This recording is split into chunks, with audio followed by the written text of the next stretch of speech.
أشهد أن لا إله إلا. كان القاضي أبو بكر الباقلاني من علماء المسلمين في القرن الرابع الهجري في العهد العباسي وعهد الدولة البويهية التي سيطرت على أغلب العراق آنذاك. وقد ذاع صيت الباقلاني لسعة علمه وكثرة مؤلفاته، وكانت له عدة مناظرات مع المعتزلة وغيرهم من الفرق الضالة استطاع فيها أن يفحمهم وأن يظهر ضعف حجتهم. ولما سمع الملك عضد الدولة البويهي عن ذكائه وعلمه وحضور بديهته أرسله إلى بلاد الروم في مهمة كبيرة تتعلق بالسياسة الخارجية للدولة. هل أرسلك الملك فقط لإبرام المعاهدة مع الروم أم أن هناك أمرا آخر فضيلة الإمام القاضي؟ وما الذي دفعك للتفكير في أمر آخر سيدي رئيس البحار؟ لأنك يا سيدي القاضي لست شخصا عاديا، أنت من علماء المسلمين، فلا بد أن للرحلة أهدافا أكبر. صدقت فراستك يا رئيس البحار، إن ملك الروم يحب المناظرات العلمية، ومن هنا كانت لدينا الفرصة لنبين لهم عقيدة المسلمين وانحراف عقيدة نصارى الروم. وفقك الله يا قاضي المسلمين. سمعت أن المنجمين قالوا إن رحلتك هذه ستكون رحلة ميمونة. حتى أنت يا رئيس البحار تقول مثل هذا الأمر الفاسد. التنجيم ليس من الإسلام في شيء، ولا يعلم الغيب أحد إلا الله أو من ارتضى من رسله بإذنه تعالى. واعلم أخي أن الخير والشر بقدر الله، وليس للكواكب والنجوم ها هنا مثقال ذرة من القدرة. ونعم بالله. ولما وصل الباقلاني إلى بلاط ملك الروم واستعد لملاقاة الملك كانت المفاجأة. معذرة يا قاضي المسلمين، أنت لا تستطيع الدخول على الملك بهذه العمامة حتى تنزعها، ولا هذا الزي حتى تستبدله، وأن تخلع خفيك أيضا. لا والله لا أفعل ذلك، ولا أدخل على الملك إلا على ما أنا عليه من الزي واللباس، وإلا فخذ هذه الرسالة تقرؤونها وترسلون جوابها لأعود به. ولكن ما المانع؟ هذه هي أعرافنا، فلماذا تظن نفسك مختلفا؟ اسمع يا وزير الملك، أنا رجل من علماء المسلمين، وقد رفعنا الله بالإسلام وأعزنا بنبينا عليه الصلاة والسلام. وأيضا إن من شأن الملوك إذا بعثوا رسلهم إلى ملك آخر أن يرفعوا أقدارهم ولا يقصدوا إذلالهم، لا سيما إن كان الرسول من أهل العلم، فإن أراد مني الدخول دخلت كما أدخل على خليفة المسلمين، وإن كره ذلك فليقرأ كتابنا ويرد الجواب ويردنا إلى صاحبنا، ولا حاجة لنا في اللقاء. فلما عرف الملك جوابه أمر به أن يدخل كما يريد، وقد عرف منزلة القاضي الباقلاني وما أوتيه من سعة العلم وقوة الشكيمة وحضور البديهة، وأنه مقدم في المسلمين ذو شأن عظيم بينهم. ذكرنا أن القاضي الباقلاني الذي كان في زيارة لملك الروم كان قد رفض أن يدخل على الملك إلا بعمامته وزيه وخفيه، فنزل الملك على رأيه، وعلم بالضرورة أن القاضي الذي رفض أن يخلع خفيه عند لقائه حري به ألا يركع أو ينحني عند دخوله، فأراد خديعته بأن جعل الباب قصيرا حتى يضطر إلى الانحناء والركوع عند دخوله. فلما رآه القاضي فكر، ثم أدار ظهره ودخل من الباب وهو يمشي إلى الخلف، فتعجب الملك من فطنته، ووقعت له في قلبه هيبة عظيمة. تفضل يا وزير الملك.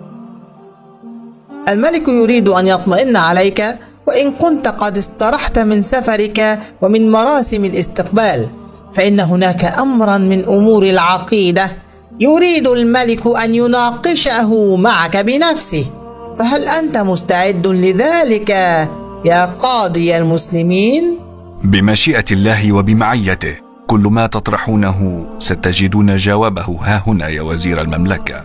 أخبر الملك أنني سأكون حاضرا في الموعد الذي اتفقنا عليه.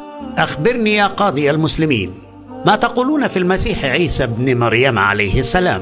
روح الله وكلمته وعبده ونبيه ورسوله، كمثل آدم خلقه من تراب ثم قال له كن فيكون. يا مسلم، تقولون إن المسيح عبد؟ نعم، كذا نقول وبه ندين. ولا تقولون إنه ابن الله؟ معاذ الله، ما اتخذ الله من ولد وما كان معه من إله.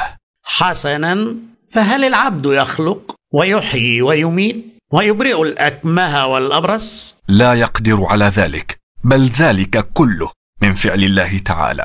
ولكن كتابكم القرآن ذكر فيه أن المسيح فعل كل ذلك، خلق وأحيا الموتى وأبرأ الأكمه والأبرص، ثم تأتي أنت وتنفي ذلك كله وتقول إن المسيح عبد. أعبد ويخلق؟ أعبد ويحيي الموتى؟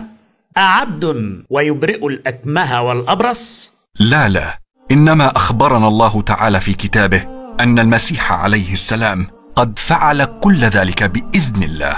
خلق من الطين طيرا ثم نفخ فيه بإذن الله، وأحيا الموتى فقط بإذن الله، وأبرأ الأكمه والأبرص بإذن الله وحده لا شريك له. ولو كان المسيح يحيي الموتى ويبرئ الأكمه والأبرص من ذاته وقوته، لجاز أن يقال إن موسى فلق البحر وأخرج يده بيضاء من غير سوء من ذاته، ولجاز أيضا أن يقال إن سائر معجزات الأنبياء وكأنها من أفعالهم دون إرادة الخالق. فلما كان ذلك لا يجوز عليهم، لم يجوز أيضا أن تسند المعجزات التي ظهرت على يد المسيح إليه، بل معجزة المسيح كمعجزات سائر الأنبياء كلها بإذن الله وحده. ولما يئس ملك الروم ومن معه بمناظرة قاضي المسلمين أبي بكر الباقلاني، أرادوا إغضابه والنيل منه، فذكروا زوجة نبينا صلى الله عليه وسلم بسوء. فماذا كان رد الباقلاني وكيف أجاب؟ تفضل يا قاضي المسلمين، ما اعتدنا أن تتأخر علينا لحظة عن موعدك، فما أخرك؟ كان الموعد بعد صلاة العصر كما اتفقنا يا ملك الروم، وقد حضرت ما إن انتهيت من الصلاة. لم أتصور أن ألتقي بمن يقدم أي موعد عن موعدي. الصلاة عندنا يا ملك الروم كانت على المؤمنين كتابا موقوتا، وقول الله أكبر في الأذان عندنا يذكرك بأنه سبحانه وتعالى أكبر من كل شيء. لا عليك يا قاضي المسلمين، فلا أريد تعطيل الحديث أكثر من ذلك. لدى هذا القس سؤال نريد منك الجواب. تفضل اطرح مسألتك أيها القس. أخبرني يا أيها القاضي، ما فعلت زوجة نبيكم وما كان من أمرها بما رميت به من الإفك؟ عندما عجز المنافقون عن النيل من محمد عليه الصلاة والسلام، أرادوا طعنه في ظهره، فتكلموا بحق زوجته ما تكلموا، وخاض معهم من خاض دون علم، وقد برأها ربنا من فوق 7 سماوات، وبين لهم عظيم قولهم، وفضح المنافقين وأخزاهم. نعم، من يصدق بكتابكم القرآن سيصدق هذه الرواية، ولكننا نريد برهانا ماديا بعيدا عن القرآن، فلو كنا مؤمنين به ما دارت بيننا هذه المناظرات من البداية. يا هذا، ألا تعلم أنني قبل أن أكون عالما من علماء المسلمين فأنا أيضا قاضٍ؟ فتعال أعلمك قاعدة ذهبية لعلها تنفعك يوما ما. تقول القاعدة: إن البينة على من ادعى، أي أنت المطالب بالدليل لا أنا. أما الدليل فليس عندي، فهذا أمر حدث على أرضكم، وإنما أنقل لك كلاما ردده بعضكم. دعني أقرب لك الأمر. ألم يقل اليهود في مريم ما قالوا فيها بعدما أتت بعيسى تحمله؟ ألم يقل بعضهم لقد جئت شيئا فريا؟ ألا تعلم أن بعضهم ما زال يردد هذا البهتان العظيم؟ بلى، ما زالوا يرددونه إلى اليوم. حسنا، فهما امرأتان في التاريخ، امرأة لم تتزوج وهي مريم ومع ذلك أنجبت ولدا، وامرأة تزوجت وهي عائشة ومع ذلك لم تنجب ولدا. فإن تطرق في الذهن الفاسد احتمال ريبة فهو إلى الأولى أسرع، وهما بحمد الله منزهتان مبرأتان من السماء، ولكنكم أنتم اتهمتم التي تزوجت ولم تنجب، ونحن برأنا التي لم تتزوج وأنجبت ولدا. أيها القس، هل لديك رد على هذا الجواب؟ الحقيقة أن وقت المناظرة قد انتهى، وغدا مناظرة أخرى. واستمرت المفاوضات بين القاضي أبي بكر الباقلاني وبين ملك الروم بخصوص المعاهدة بين المسلمين وبين الروم عدة أيام تخللتها بعض المناظرات، وكانت مناظرة اليوم هي انتقال من الدفاع ودرء الشبهات إلى الهجوم المباغت الذي لم يتوقعه الخصم. بيني وبينك يا قاضي المسلمين، كلامك في المناظرات السابقة دخل في قلبي، ولا أجد له جوابا ولا أستطيع تكذيبك، ولكن ما زال في صدري شيء من الإسلام لا أفهمه. وما هو يا وزير المملكة؟ أفصح. أنتم المسلمون عندكم عنصرية. نعم، عندكم عنصرية. تبيحون لأنفسكم زواج اليهودية أو النصرانية، ولا تبيحون لغيركم الزواج ببناتكم. نحن نتزوج اليهودية لأننا آمنا بموسى، ونتزوج النصرانية لأننا آمنا بعيسى، وأنتم متى ما آمنتم بمحمد زوجناكم بناتنا. يا إلهي، ألديك جواب لكل شيء؟ اليوم أنا أسألكم يا وزير المملكة، وأنتم عليكم الجواب. حسبما فهمت يا ملك الروم، فأنتم تقولون إن اللاهوت اتحد بالناسوت، فكيف ذلك؟ هل من الممكن أن تفسر لنا؟ الأمر بسيط. اللاهوت أي أن الإله عندنا له صورته الإلهية المتمثلة في الأب، أما الناسوت فهو الصورة البشرية المتمثلة في المسيح الابن. ولكن لماذا؟ ما الدافع لأن ينقسم الإله إلى صورتين أو ثلاثة بإضافة روح القدس حسب زعمكم؟ لقد كانت الغاية من نزول الإله في صورته البشرية ثم صلبه هي أن يخلص الناس من ذنوبهم، وهو ما يعرف عندنا بعقيدة الخلاص. حسنا، فسؤالي هو: هل كان المسيح يعلم أنه سيصلب كما تقولون إنه صلب وفعل به ما فعل، أم لم يكن يعلم؟ ربما علم أنه سيصلب وربما لم يعلم.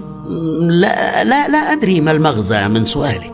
لأنه إن لم يدري ما أراد اليهود به وما خططوا لأجله لبطل أن يكون إلها ولا حتى ابن إله، فمقام الألوهية يقتضي علمه للغيب. أما إن كان يعلم مسبقا ودخل في هذا الأمر على بصيرة فليس بحكيم، لأن الحكمة تمنع من التعرض للبلاء، فكيف يكون إلها كما تزعمون ويعذب ويصلب؟ لا إله إلا الله. ماذا تقول يا وزير المملكة؟ لا شيء، فقط أتعجب من حجة هذا المسلم، لقد فتننا في ديننا. علمنا أن القاضي أبا بكر الباقلاني كان قد ذهب إلى بلاد الروم رسولا لبلاده في قضية تتصل بالسياسة الخارجية للدولة، فانتهز ملك الروم هذه الفرصة ودارت بينه وبين الإمام الباقلاني عدة مناظرات قال عنها بعض المؤرخين إن الله أظهر فيها دينه على الدين كله. إلا أن أشهر تلك الوقائع وآخرها كانت عندما أراد الملك تكريم الباقلاني قبل رحيله من أرض الروم، فدعاه إلى يوم هو من محافل النصرانية، وبولغ يومها في مظاهر الاحتفال. مرحبا بالإمام الكبير قاضي المسلمين. ها أنا جئت ملبيا دعوتك يا ملك الروم في يوم عيدكم. اليوم أعرفك بضيف فريد من نوعه، عظيم الشأن كبير المقام. أدخلوا علينا البطرك.